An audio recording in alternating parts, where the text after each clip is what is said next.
Afwan, ana izin bertanya. Ana seorang akhwat. Ana belum paham ta'aruf yang benar.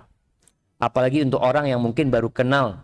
Dan dia juga mungkin belum tahu keluarga dekat dari si ikhwan atau akhwat. Mungkin itu Ustaz. Oh, kita harus bikin kajian khusus ini jemaah. Baik. Ingat kalau bicara ta'aruf, ta'aruf itu tujuannya mengenal. Mencari tahu fulan ini siapa, fulanah ini siapa. Boleh jadi kita tahu itu dengan CV. Sekarang kan alhamdulillah semua orang bisa baca, bisa nulis. Ya, kebanyakan orang. Dulu nggak bisa. Maka paling nggak kalau orang itu ingin mengenalkan, akan kepingin kenal sama fulan, ya sudah. Kirim CV-nya. Baik, CV yang dikirim itu paling tidak udah dapat nilai 50% tentang dia. Kita tahu, biasanya kan di CV itu ditulis apa sekarang?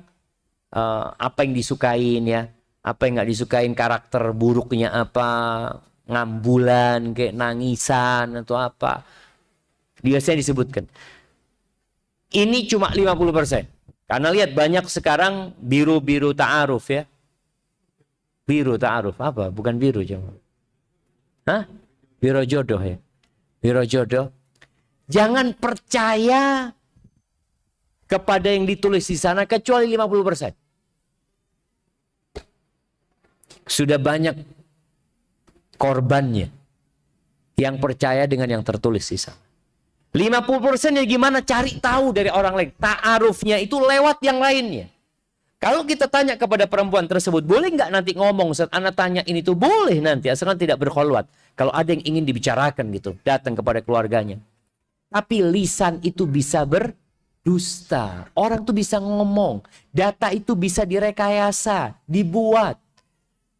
Ditanya kajian yang biasa dihadiri.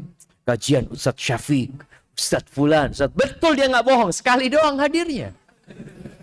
Terus dia nggak pernah hadir gitu loh. Dia tulis di sana. Maka antum perlu cari tahu dari orang lain. Dari kawannya.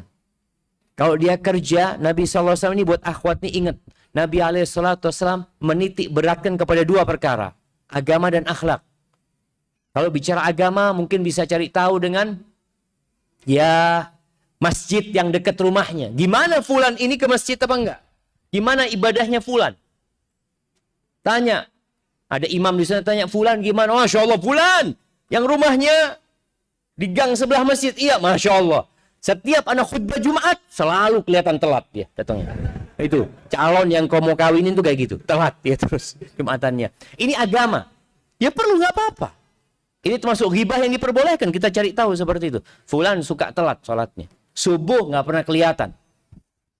Oh mungkin dia sholat di masjid jami. Oh, Ustaz, wallahu alam.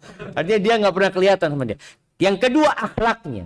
Ta'aruf tentang akhlaknya ini dari mana? Dari tempat dia kerja, dari kawan-kawannya. Cari tahu gimana fulan.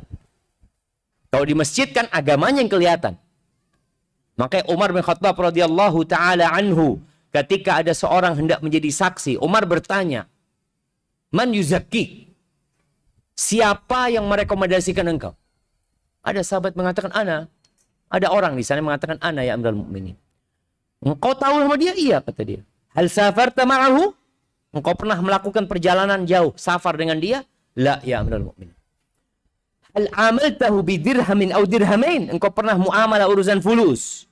2 dirham, 1 dirham atau 1 dinar, 2 dinar. Pernah urusan fulus sama dia? Enggak ya Amirul Mukminin. Qala hal jawartahu? Engkau bertetanggaan sama dia sehingga kau tahu keluar masuknya dia. Qala la ya Amirul Mukminin. Enggak, aku enggak pernah.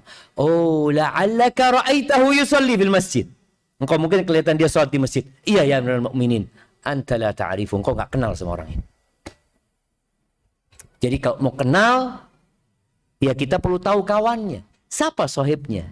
Gimana dia di tempat kerjanya? Kadang kalau tahu, Pak Fulan di tempat kerjanya telat terus. Telat Fulan.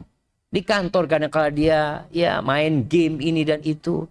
Dan yang paling parah Fulan ini yang kau tanyakan 2 tahun punya utang sama mana nggak bayar.